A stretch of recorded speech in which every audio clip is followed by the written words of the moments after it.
Привет, друзья! Сегодня в Германии и мире произошло сразу несколько событий, которые я хотел бы с вами быстро обсудить. На саммите Большой Двадцатки вновь возникли заметные различия во взглядах, а американская делегация пропустила встречу, что является, кстати, заметным сигналом изменений привычной атмосферы сотрудничества. А следующая новость – одна из самых важных для жителей Германии раз в год. С началом черной недели, Black Week или черной пятницы стоит быть особенно внимательными. Большие скидки не всегда означают настоящую экономию, а магазины используют психологические приемы, чтобы побудить нас с вами к спонтанной покупке. Также сегодня обсудим конфликт между Федеральным сетевым агентством и Почтой Германии Deutsche Post.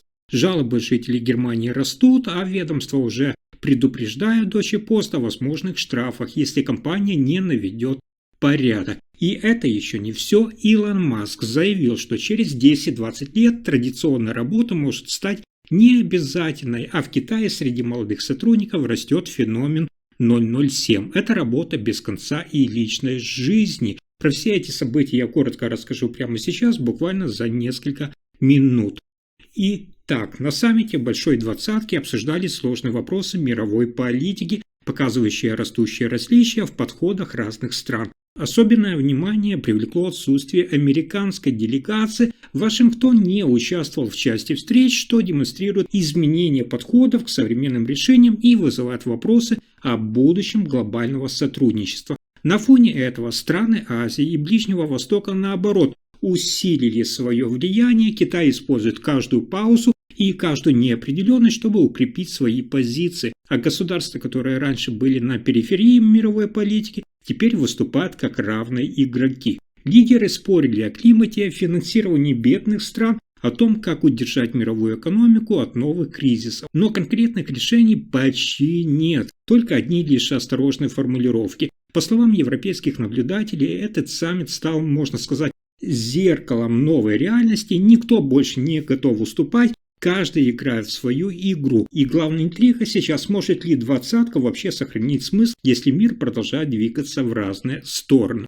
Следующая новость – одна из самых важных для жителей Германии раз в год. С началом черной недели, Black Week или черной пятницы, я должен вас предупредить. Не все, что кажется выгодным, действительно выгодно. Магазины пускают в ход психологические приемы, чтобы заставить покупателей делать покупки спонтанно. И не всегда каждая надпись «Огромная скидка» является настоящим снижением цены. Перед тем, как кликнуть «Купить», стоит заранее узнать, какова реальная цена желаемой вами вещи. Сравнивайте предложения на разных сайтах и используйте поиск истории цен. Это поможет определить, настоящий ли это улов. Не поддавайтесь давлению, счетчики времени и ограниченное количество товара нередко используются, чтобы ускорить решение о покупке. Также берегитесь некорректных интернет-магазинов. Эксперты советуют проверять, есть ли на сайте четкое юридическое оформление, защищенные соединения и возможность безопасной оплаты без обязательной предоплаты.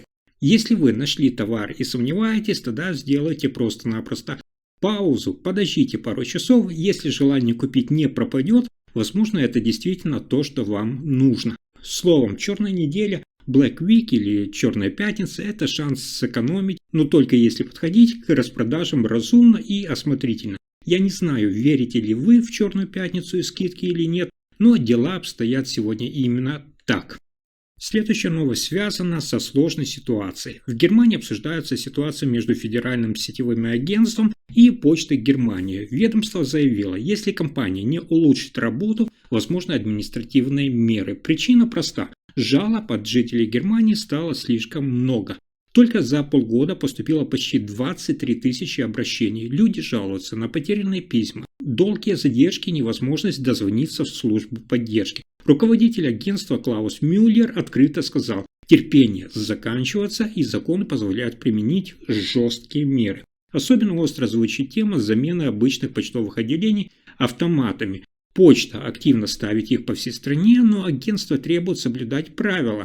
В населенных пунктах с 2000 жителей должен быть настоящий филиал, а не только машина с экраном. Сейчас обсуждается, и выполняет ли компания эти требования. Если проверка покажет нарушения, штрафы будут значительными. Эта история уже стала политической, потому что речь идет о базовой услуге, которая нужна каждому жителю страны. Теперь остается вопрос, сможет ли Почта Германии вовремя улучшить работу, чтобы соответствовать требованиям агентства.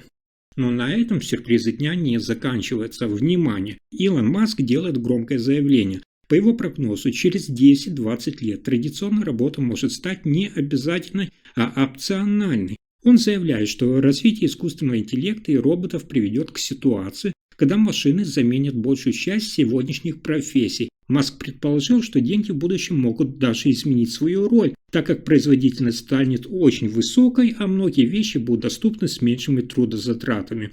Но эта идея, по словам экономистов и философов, имеет обратную сторону. Если традиционные рабочие места изменятся, людям придется искать новые способы организации своего времени и применения своих навыков. С одной стороны, это свобода, больше времени на хобби, исследования и творчество. С другой стороны, это вызов, необходимость адаптации к изменениям в социальной структуре и профессиональной реализации. Критики уже указывают, что перемены требуют подготовки, людям нужно учиться новому, осваивать навыки, которые не заменят машины. И это только начало. В Германии один из крупнейших производителей грузовиков, компания MAN, объявила о планируемой оптимизации персонала. В ближайшие годы предприятие сократит около 2300 должностей через естественную смену и переводы. Руководство подчеркивает, что речь идет не о массовых увольнениях, а о постоянном сокращении через уход на пенсию, перевод сотрудников и отказ от новых наймов. Но масштаб все равно впечатляет. Больше всего пострадают заводы в Мюнхене, Залькитере и Нюрнберге. Именно там компания намерена уменьшить персонал. Главная причина – это резкое падение прибыли. Производство становится дороже, а конкуренция, соответственно, растет. Особенно заметно давление со стороны азиатских производителей, которые предлагают более дешевую технику. При этом МАН заявляет, что полностью от Германии уходить не собирается. Компания обещает вложить в свои заводы около миллиарда евро в течение 5 лет, чтобы модернизировать производство и готовить новые модели. Но профсоюзы уже предупреждают, если часть производства будет перенесена в другие страны, немецкие заводы могут потерять свои позиции, и хотя руководство уверяет, что предприятия сохранятся, работников ожидают сложные годы. Далее рассмотрим ситуацию в Китае. Среди молодых работников сформировался режим работы под названием 007. Это режим работы, при котором сотрудники проводят в офисе много времени, включая дополнительные часы, иногда оставаясь на ночь для завершения задач. Многие сотрудники действительно проводят в офисе много времени, включая обед и отдых на рабочем месте. Этот режим стал примером высокой вовлеченности некоторых молодых специалистов в карьеру и рабочие задачи. Этот режим стал примером высокой вовлеченности некоторых молодых специалистов в карьеру и рабочие задачи. Причины здесь просты. Высокая конкуренция, давление со стороны родителей и рост цен на жилье делают нормальную жизнь почти недостижимой. Для многих офис стал не только рабочим местом, но и временным домом. Эксперты говорят, молодежь ценит карьеру и стремится к успеху. Но такой ритм может негативно сказаться и на здоровье, и психологическом состоянии. Люди устают, теряют социальные контакты и время на личные отношения. Китайская экономика действительно понемногу растет, а вместе с ней растут требования к работникам. И поколение 007 показывает цену этого прогресса, когда комфорт, отдых и личная жизнь отходят на второй план ради работы. На этом пока все. Вы слушали последние новости Германии. Если информация оказалась полезной, ставьте лайк, подписывайтесь на канал и делитесь видео. Спасибо за просмотр.